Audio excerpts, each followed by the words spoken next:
Warahmatullahi wabarakatuh. Selamat pagi rekan-rekan AHP Advokat dan teman-teman semuanya.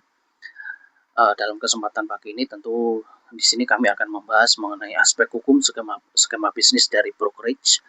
Adapun beberapa hal yang akan kita bahas di sini merupakan suatu legal insight untuk bisnis dan perusahaan. Dalam hal ini dibawakan oleh kami Aslam Fetter Hasan. Jadi tentu ya materi ini akan membahas aspek hukum dari modal bisnis brokerage atau perantara transaksi, di mana fokus utamanya adalah bagaimana perusahaan dapat menjalankan fungsi perantara secara legal, aman, dan minim risiko hukum. Tentu materi ini juga relevan untuk bisnis digital, fintech, marketplace, agensi, trading, hingga jasa referral. Oke, kita masuk di slide berikutnya mengenai definisi apa itu daripada brokerage. Tentu kalau kita membahas mengenai masalah skema bisnis brokerage, ini merupakan suatu model bisnis sebagai perantara transaksi, di mana dalam skema bisnis ini adanya mendapatkan suatu fee ataupun komisi dan digunakan di berbagai sektor ya, sebagaimana yang telah kami informasikan sebelumnya, di mana relevan untuk bisnis properti, fintech, jasa digital, perdagangan. Nah, kalaupun kami sarikan lebih detail lagi bahwa model bisnis ini adalah model bisnis ataupun skema bisnis yang mempertemukan pihak penjual dan pihak pembeli atau pihak yang membutuhkan layanan dengan penyedia layanan. Jadi poin penting yang kami bisa dijelaskan di sini adalah bahwasanya broker itu tidak selalu menjadi pemilik barang ataupun jasa, di mana pendapatan broker itu bisa berasal dari fee, komisi, margin, atau success fee. Dan skema brokerage itu banyak digunakan di properti, fintech, perusahaan-perusahaan trading, jasa digital, distribusi produk, serta marketplace ya. Kita ambil contoh ya, di mana agen properti, untuk di sektor properti ya, kita temukan juga beberapa banyak agen-agen properti di mana memperoleh komisi dari transaksi jual beli rumah, adanya suatu platform digital memperoleh fee dari setiap transaksi pengguna, dan ada juga beberapa perusahaan collection mendapatkan success fee dari recovery. Jadi semakin besar keterlibatan broker dalam proses transaksi, maka semakin besar pula potensi tanggung jawab hukumnya. Tentu di sini yang suatu pesan utama yang akan kami sampaikan. Dan bagaimana mengenai aspek hukum utamanya, tentu terkait dengan skema bisnis brokerage ini, tentu beberapa aspek hukum utama yang tercapture adalah pertama itu berkaitan dengan masalah legalitas dan perizinan. Yang kedua adalah mengenai kejelasan posisi daripada perusahaan. Ketiga, kita juga di sini bicara ataupun membahas mengenai masalah bagaimana kontrak dan tanggung jawabnya, bagaimana juga perlindungan konsumen, serta pengelolaan dana dan compliance. Tentu dari beberapa hal ini tentu memang ya, kalaupun kami sarikan lebih lanjut, area hukum yang wajib diperhatikan dalam bisnis ini terutama yang berkaitan dengan masalah legalitas dan perizinan. Kalau kita bicara mengenai masalah legalitas dan perizinan, jadi perusahaan, kalau bentuknya perusahaan memang harus memastikan KBLI itu sesuai. Yang kedua adalah mengenai masalah perizinan OSS-nya itu lengkap, dan jika sektor yang regulated ya, seperti halnya fintech, pasar modal, asuransi, ini wajib izin regulator terkait seperti dari OJK maupun juga Bank Indonesia. Dan bagaimana mengenai masalah kejelasan posisi perusahaan, jadi kalau kita bicara ataupun bahas mengenai masalah kejelasan posisi perusahaan, jadi harus jelas apakah perusahaan ini hanya referral, apakah perusahaan ini merupakan broker aktif sebagai agregator atau pihak yang ikut memproses transaksi. Kan tentu ya, posisi ini menentukan tanggung jawab hukum.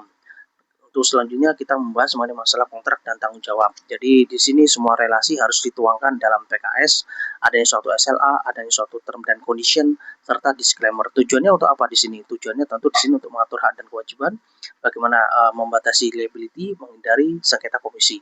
Kalau kita membahas mengenai masalah perlindungan konsumen, tentu di sini diupayakan supaya tidak terjadi adanya misleading information, adanya suatu overclaim maupun juga misleading. Karena hal-hal tersebut di atas tentu dapat men-trigger adanya suatu gugatan perdata, adanya suatu pengaduan konsumen, dan sanksi daripada regulator. Dan terakhir, aspek hukum utamanya yang kita bahas adalah mengenai masalah pengelolaan dana dan compliance. Jika perusahaan menyentuh atau menampung dana, maka risiko regulasinya meningkat drastis ya. Bisa masuk isu mengenai masalah escrow, masalah payment system, masalah anti money laundering, serta anti fraud juga. Di slide selanjutnya tentu kita akan membahas risiko hukum yang sering terjadi. Nah, kalau kita bicara ataupun membahas mengenai masalah risiko hukum yang terjadi, di sini ada 5 poin. Pertama adalah aktivitas dianggap tanpa izin. Yang kedua mengenai sengketa fee ataupun juga komisi. Ketiga itu terkait dengan masalah mis-selling dan misleading information. adanya konflik kepentingan dan potensi tanggung jawab atas transaksi. Tentu kalau kita bicara mengenai masalah risiko hukum yang sering terjadi terhadap aktivitas yang dianggap tanpa izin, ini contohnya adalah perusahaan mengaku hanya referral, tapi ternyata dia itu menerima dana, menentukan pricing, dan mengendalikan transaksi. Akibatnya bisa dianggap menjalankan usaha regulated yang tanpa izin. Jadi di sini memang terkait dengan posisi daripada perusahaan tersebut, bagaimana mengenai masalah perannya di dalam skema bisnis ini. Yang kedua adalah kita membahas mengenai masalah adanya suatu sengketa fee ataupun komisi ya, yang dimana ini risiko hukum yang acap kali sering terjadi. Yang sering kali terjadi itu dikarenakan tidak adanya klausul yang jelas, target itu juga terkadang tidak terdefinisi, dan sukses parameter itu di sini adalah ambigu. Oleh karenanya solusi di sini adalah fee adalah sumber konflik paling umum dalam bisnis brokerage. Jadi penting untuk menjelaskan secara lebih detail. Ketiga, kita bicara mengenai masalah mis-selling dan misleading information. Misalnya sales menjanjikan benefit yang tidak sesuai, adanya informasi produk yang tidak transparan. Tentu di sini risikonya adalah tuntutan konsumen, adanya suatu kerugian reputasi, serta adanya investigasi regulator. Kalau kita bicara mengenai masalah konflik kepentingan, tentu terjadi saat broker tidak netral atau memiliki kepentingan tersembunyi. Potensi tanggung jawab atas transaksi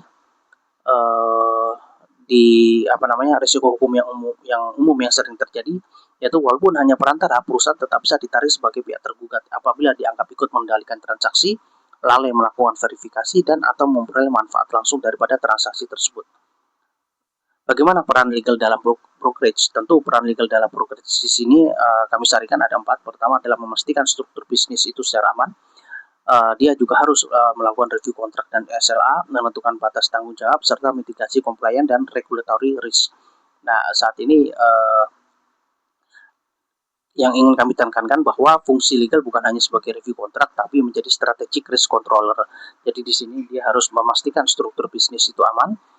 Legal juga harus memahami bagaimana alur bisnis, bagaimana flow transaksinya, aliran dananya, serta posisi dari perusahaan. Kalau kita bicara mengenai masalah review kontrak dan SLA, tentu legal akan memastikan dan kewajibannya di sini adalah jelas, bagaimana payment termnya itu juga jelas, liability limitation-nya itu juga ada, serta terkait dengan masalah menentukan batas tanggung jawab. Ini bagian paling penting ya. Contoh di mana perusahaan hanya sebagai fasilitator, bukan penjamin transaksi, dan bukan pemberi jaminan kualitas. Nah, bagaimana dengan mitigasi compliance dan regulatory risk ya? Kalau kita bicara mengenai masalah mitigasi compliance dan regulatory risk, tentu legal harus mampu mengidentifikasi potensi pelanggaran regulasi. Yang kedua mengenai masalah kebutuhan perizinan, kewajiban pelaporan, dan compliance requirement. Jadi peran penting di sini legal juga harus terlibat sejak desain model bisnis, bukan setelah masalah itu muncul. Oke, kita bicara mengenai masalah selanjutnya. Di slide ini kita membahas mengenai masalah mitigasi risiko. Untuk memitigasi risiko tentu ada beberapa hal atau ada beberapa poin yang kami usulkan di sini. Yang pertama terkait dengan masalah risk assessment sejak awal. Yang kedua adanya SOP dan audit trail. Ketiga masalah due diligence partner. Keempat adanya monitoring transaksi, dan kelima mengenai masalah dokumentasi kepatuhan. Tentu ya sebelum suatu produk ataupun kegiatan transaksi itu berjalan, kita sedini mungkin harus melakukan risk assessment sejak awal. Jadi perlu dilakukan mapping risiko hukum, adanya identifikasi regulator, dan identifikasi potensi sengketa. Kalau kita bicara mengenai masalah SOP dan audit trail, tentu harus ada dokumentasi, harus ada approval proses, bagaimana rekam komunikasi, dan juga log transaksinya itu sendiri. Dan selanjutnya kita bicara juga mengenai masalah due diligence partner.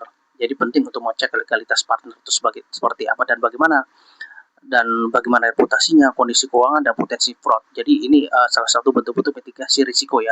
Selain kita melakukan risk assessment sejak awal, kita juga menentukan SOP dan audit trail, melakukan due diligence partner. Nah, kalau kita bicara mengenai masalah due diligence partner, tentu tidak hanya batas mengenai masalah legalitas daripada partner yang bersangkutan, kelengkapan legalitasnya, tapi juga reputasi, dan juga kita perlu melakukan juga yang disebut dengan threat checking, background checking daripada pengurusnya itu sendiri. Dan sesekali juga kita harus melakukan site visit terhadap lokasi usaha yang bersangkutan.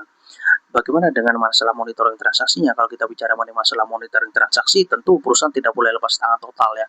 Tetap perlu monitoring, adanya fraud detection, dan compliance checking. Dan kalau terkait dengan masalah dokumentasi kepatuhan, ya tentu segala sesuatu yang berkaitan dengan transaksi yang ada dan berjalan harus disimpan. Baik itu masalah kontrak, persetujuan, adanya bukti-bukti komunikasi, approval, dan juga SOP compliance. Karena ini tentu akan menjadi alat pembelaan hukum jika terjadi suatu sengketa. Oke, di slide closing ini tentu kami menyampaikan bahwa semakin besar keterlibatan perusahaan dalam transaksi dan aliran dana, semakin besar pula eksposur regulasi dan tanggung jawab hukumnya ya.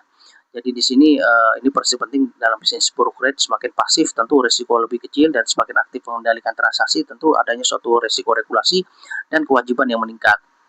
Kadang masalah hukum itu di sini bukan muncul karena niat buruk, tapi karena posisi bisnis tidak desain secara legal sejak awal. Oke, untuk konsultasi maupun training terkait skema bisnis dan aspek hukum lainnya dapat menghubungi kami. Jadi di sini juga kami membuka konsultasi, advisory, training maupun legal review dan compliance assessment. Terima kasih Bapak-bapak, Ibu-ibu, teman-teman semua dan rekan-rekan semuanya. Sampai jumpa kembali dalam pembahasan mengenai masalah skema bisnis dalam aspek hukum perdata, mitigasi dan resikonya juga. Sekian, wassalamualaikum warahmatullahi wabarakatuh.